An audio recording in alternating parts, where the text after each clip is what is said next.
Pag sinabing King of Underbone, papasok agad sa isip natin ang Suzuki Raider R150. At kung batang 90s ka noong high school days ay siguradong pinangarap mo rin itong motor na to, lalo na kung mahilig ka sa motor. At talagang legendary na rin itong Underbone na to dahil noon pa man ay nasa merkado na at hanggang ngayon ay talagang tinatangkilik pa rin ng maraming Pinoy. Dahil bukod sa meron itong napakalakas na makina pagdating naman sa looks nito talagang hindi pa rin kumukupas. So bali dalawa na yung variant nito mga tol, no? Ito yung pinakabagong variant niya, itong Suzuki Raider R150 Fi. So kung isa ka sa nagbabalang maglabas ngayon ng Suzuki Raider R150 Fi, panoorin mo tong video na to hanggang dulo.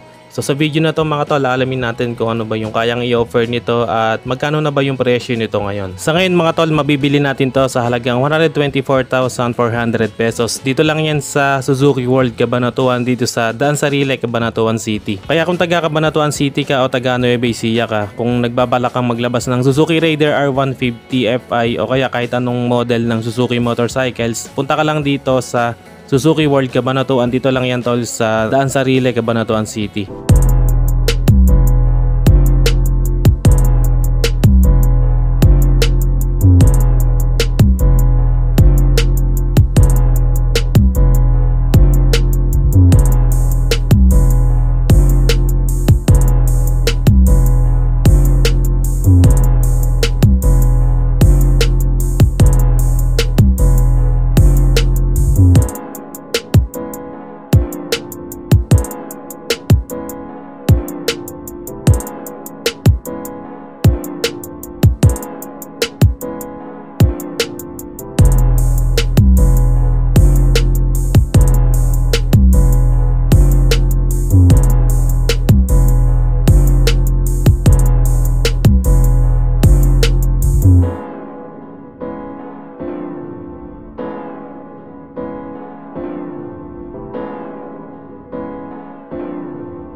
Pagdating sa makina nito ay gumagamit ito ng 147.3cc liquid cooled 4-stroke double overhead cam 4-valve single cylinder fuel injected engine na nagpo-produce ng 13.6 kW at 10,000 RPM at maximum torque na 13.8 Nm at 8,500 RPM. At ang isa sa nagustuhan ko dito mga tol, kapag halimbawang humina yung battery natin ay mapapaandar pa rin natin gamit itong kickstarter. Pagdating naman sa transmission, meron itong 6-speed manual transmission and talaga napakasulit din ito pagdating sa fuel mileage dahil kaya nitong umabot hanggang 50 km per liter.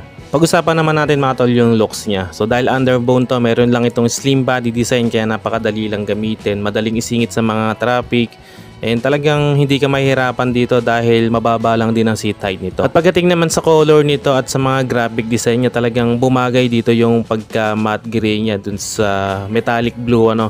Tapos sa mga graphic design niya, so marami siyang graphic design dito sa pinaka air shroud niya ano, o yung pinaka palikpik niya. Meron tayo ditong Suzuki Raider R150 na mababasa at naka-indicate din dyan yung mga specifications ng makina. At pagdating naman dito sa head cowling natin, no, sa pinaka headlamp, so talagang napaka-sharp ng design niya, napaka-sporty at talagang may pagka-robot design din siya. And ang maganda rito, LED na yung ginamit na ilaw dito, no, kaya siguradong maliwanag to lalo na sa gabi at siguradong matipid din sa battery natin. And sa mga turn signals natin, naka-integrated na yung design niya, no, kaya mas compact yung design. Pero bulb type pa rin yung ginamit dito. Tapos dito naman nakapwesto yung pinaka park light natin. Pagdating sa front fender niya, so simple lang naman yung design, tapos meron siyang metallic black na color. And pagdating sa front suspension, naka-telescopic fork tayo.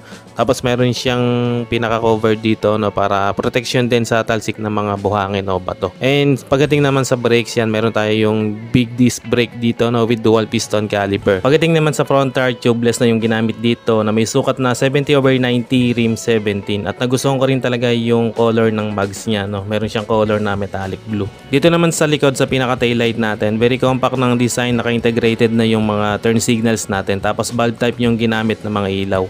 Sa suspension naman dito sa likod, naka-monoshock tayo dito, no, kaya napaka-sporty ng datingan niya dito. And sa brakes naman, naka-disc brake din tayo rito with single piston caliper, tapos sa gulong may sukat itong 80/90 rim 17 at tubeless na rin yung ginamit na gulong dito. Sa meter panel, very compact ng design at ang maganda rito, naka-fully digital meter panel siya. And sa susian naman, naka-mechanical key shutter. Sa mga switch sa handlebar dito sa kanan meron tayong electric push start at dito naman sa kabila meron siyang high and low beam, yung on and off ng headlight, turn signals at bosina. Dito naman mga tol sa part na to meron tayong maliit na storage dito, no. So pwede natin yung lagyan ng maliit na gamit natin tulad ng wallet, ng basahan or coins, etc. Pagdating naman sa seat design nito mga tol, so wag na natin asahan dito yung comfort ng pinakaupuan, no, dahil talagang slim lang siya, no, dahil underbone siya at meron siyang slim body design, so nakabagay din yung upuan. Pero maganda rin naman yung cushion na ginamit, hindi naman siya ganong katigas. Dito naman sa ilalim ng upuan, so wala tayong compartment. So makikita natin dito yung fuel tank niya at yung battery. And sa fuel tank, meron itong 4 liters fuel tank capacity. So tulad nga ng sinabi ko kanina, pagdating sa seat height ito, hindi naman siya ganun kataas. Meron itong sukat na 765mm, tapos yung ground clearance naman niya ay may sukat na 150mm. And hindi rin naman siya ganun kabigat dahil meron lang itong bigat na 109kg.